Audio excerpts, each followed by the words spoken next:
Magandang araw mga kaibigan. Bigyan natin ng reaction opinion itong post ni Elmer B. Hugalbot. May isinare siya na interview ni Ted Filon sa isang government official sa Cebu. Tungkol ito sa nangyaring landfill disaster sa Binaliw landfill na kung saan 8 ang namatay. Nako, parang may kinalaman dito si Vince Dizon, Secretary ng DPWH. So, basahin natin ha. Prime Waste Solution Cebu operates the Cebu City landfill in Barangay Binaliw City, where a massive landslide occurred on January 8, with 8 fatalities and 28 others missing, which are presumed dead.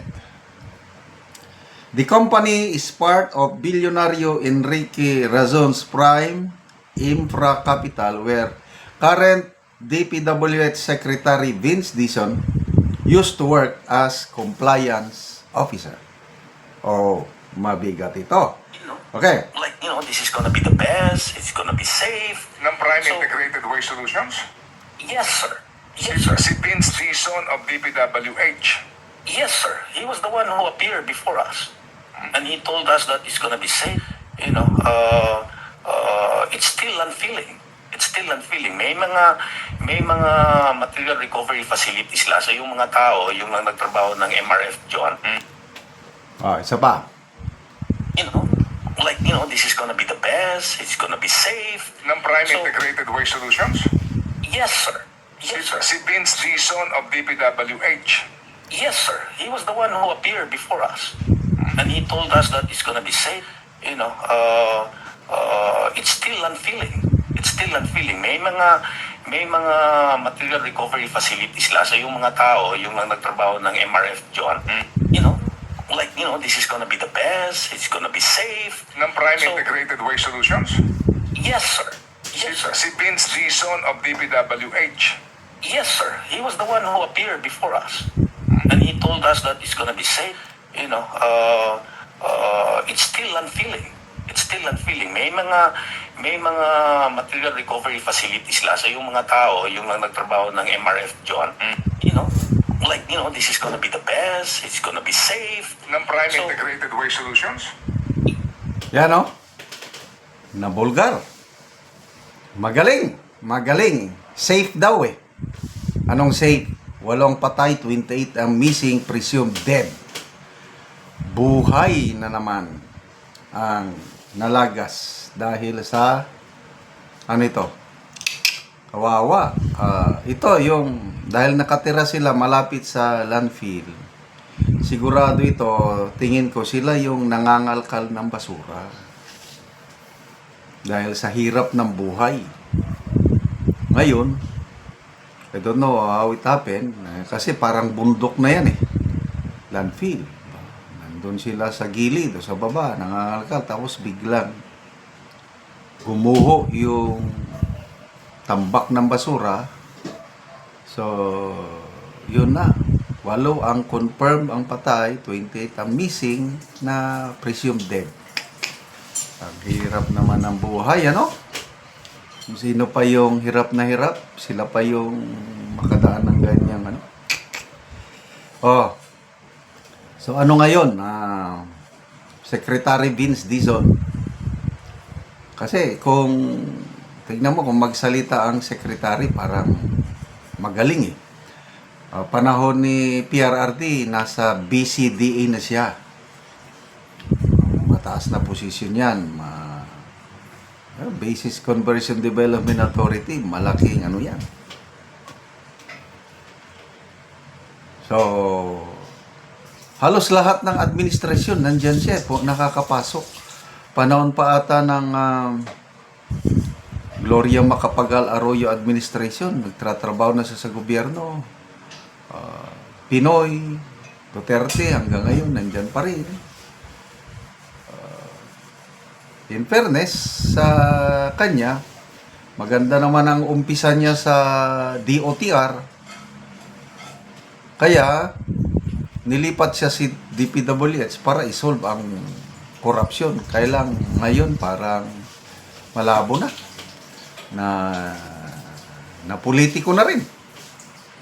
So, ngayon may kumakalat na balita na parang gusto na niyang babalik sa DOTR dahil siguro sa laki ng problema sa DPWH. Kaya lang, I don't know, as of now, wala pa namang nangyayari na yung, di ba, kumalat yung balita na magkakaroon ng massive revamp.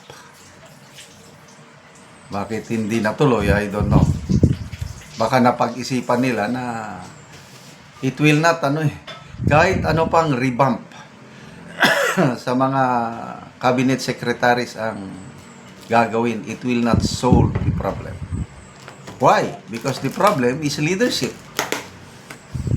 Just follow the leader. Kung anong style ng leadership ng Pangulo, susunod man lang ang mga cabinet secretaries. Kasi sa ngayon, napapansin ko ang administrasyong ito nakafocus lang kung paano nila pataasin ang ratings. Dahil aburido sila sa negative net satisfaction rating na ng Pangulo. Kaya lahat ang ginagawa nila is hindi yung magsilbi ng totohanan na walang attached string just to serve. Walang ganun eh. Puros optics, cosmetics, pakitang gilas, ganun lang. Believing na mapaniwala nila ang taong bayan na they are doing good. Kaya lang, wala. Kahit anong gawin, kahit everyday mag-press con si Auntie Claire, ay lalong mainis ang taong bayan dahil yung style nga niya is instead of uniting the people, nadidivide ang tao dahil style niya. Depensahan niya ang todo ng Pangulo, tapos atakihin niya ng permi-permi ang kalaban sa politika. Ay dibisig talaga. So, sana makarinig tayo ng sagot ni Secretary Vince Dizon tungkol dito para pakinggan natin yung kanyang side of the story. Salamat mga kaibigan sa inyong pagsubaybay sa ating channel. Nakakatulong kayo ng malaki sa tribong Talandig ng Bukidnon dahil ang sweldo natin sa channel na ito is pantulong po sa tribo. Namimigay tayo ng libreng yero at pako para makapagpatayo sila ng mas maayos na panoorin nyo ang video na ito. Taga Anamugero, sumagatop na ni siya. Patuloy ko na eh.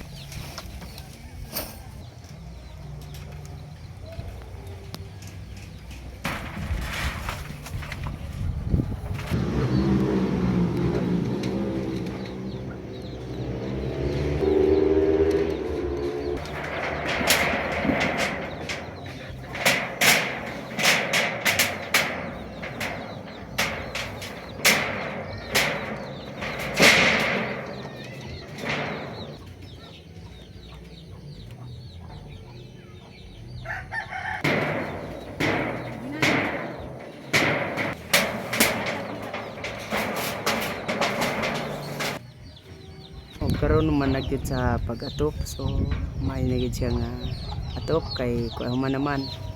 Salamat sa Ginoo og sa nagtabang nga sen dagan jud kayo salamat. Dili na ko maulanan kay nakahuman ako og atop. So pila da imong anak? Duha ka buok. Tanan na naga-eskwela. Tanan naga-eskwela. Oo, so pila na da imong edad? 30. 30 na ka. So kuan gyud. Unsa da inyong panginabuhian inyong trabaho sa imong bana? Ang trabaho sa akong bana magtanom og mais og mag-garden sa carrots. Ora. Lagi ba? Kay ang pag-garden kuan mangyapon usahay bagsak ang presyo. Say jud. Hinaot unta nga magpadayon ni nga tabang para daghan ang matabangan. So salamat kaayo. Salamat kaayo. So,